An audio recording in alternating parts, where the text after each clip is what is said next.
You want to support Roland Martin Unfiltered? Be sure to join our Bring the Funk fan club. Every dollar that you give to us supports our daily digital show. There's only one daily digital show out here that keeps it black and keep it real. As Roland Martin Unfiltered. Support the Roland Martin Unfiltered daily digital show by going to RolandMartinUnfiltered.com. You can make this possible. All right, folks, in Ohio, a former Northmont high school student, Jordan Evans, said he was wrongly accused of smelling like marijuana in his first period class last week.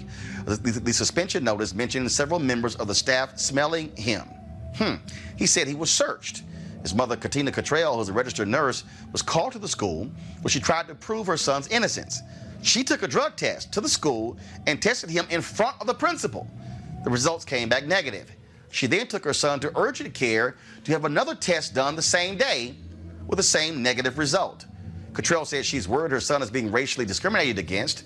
Her concern comes as the district has taken a closer look at relationships between white teachers and black students. Kelly, this is one of those things that to me is a joke. So to say, oh, I smell marijuana on you, but he takes a drug test and it's negative. I'm sorry. This is not how you're supposed to be leading when it comes to students in schools.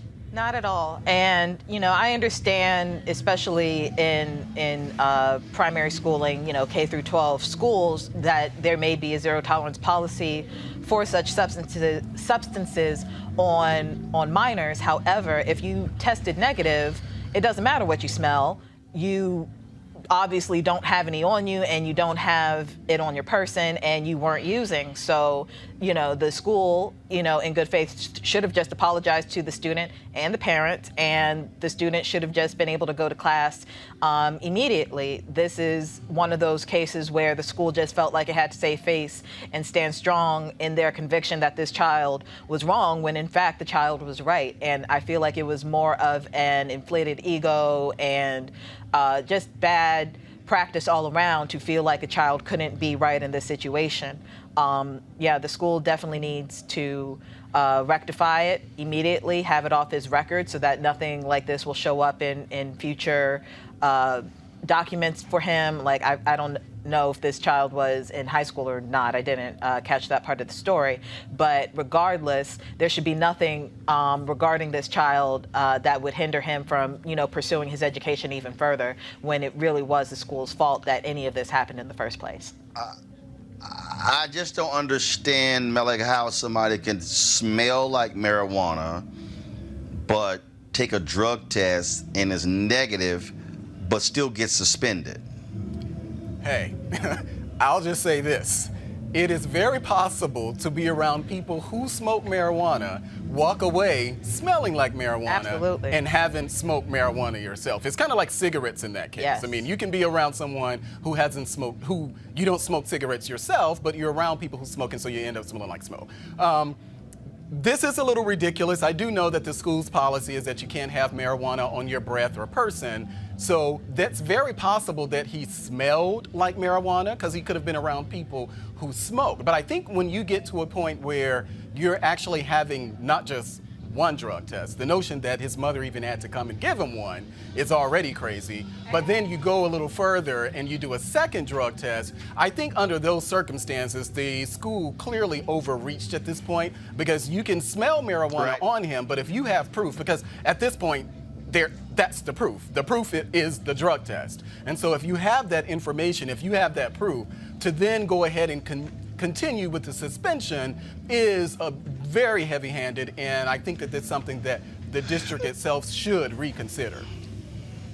Look, the reason why I find this to be BS, when I was in middle school, William S. Holland Middle School in Houston, it was a security guard. We were in the library, and he pulled me and another student into the office.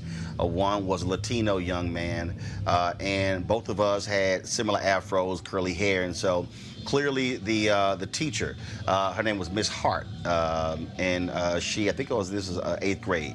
It was a reading teacher. What she did was she asked the security guard to check us, and because I had bloodshot eyes. My eyes have always been red. People hit me on Instagram like, oh my God, you're sick, your eyes are red. I'm like, y'all, my eyes been red since I was a kid. That's what happens when you grow up next to the Houston Ship Channel and all the chemical plants. It was interesting. So we go into the office, and so the security guard asks us to empty our pockets, and I'm going like, why are we emptying our pockets? And so we empty our pockets, and so there was I had a couple of little small sheets of paper, and I said, dude, don't even try it. Like, don't even think for a second that that's some marijuana slips in my pocket. And so I got home. And what happened was I told my dad what happened. My dad said, get the white pages. Now, for all y'all kids out there who were not around when they had white pages, that's actually, they had two phone books. They had the white pages and they had the yellow pages. White pages were for businesses.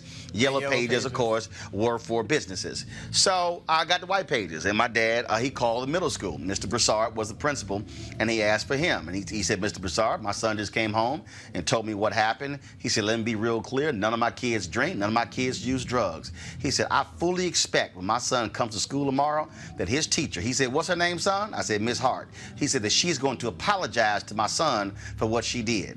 And he said, if my son gets home tomorrow and tells me that she has not apologized, I will be in your office 15 minutes after he arrives at home. He said, do you understand what I am saying? And Mr. Broussard said, Mr. Martin, I certainly understand. He said, so I fully expect that apology or you will be seeing me tomorrow. And he hung the phone up.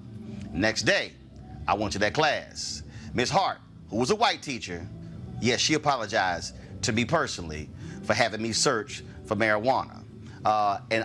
So there was no suspension, but when you look at this particular story here, it is shameful that this young man was suspended, and this is the kind of crap that black kids have to deal with in schools all the time. We covered here the story out of Galveston or near Galveston, the exact same thing happened, and so unfortunately happens far too often to our children, and so we stand with his mother, and I say give that school as much hell as you possibly can. All right, folks, back to our Roland Martin Unfiltered video in just one moment. All right, folks, join Dr. Jackie Hood Martin as she engages others to think like a leader.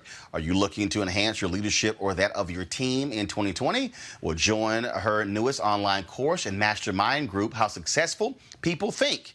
She will be your guide as you learn timeless leadership principles to apply to daily living. The offer expires on February 28th.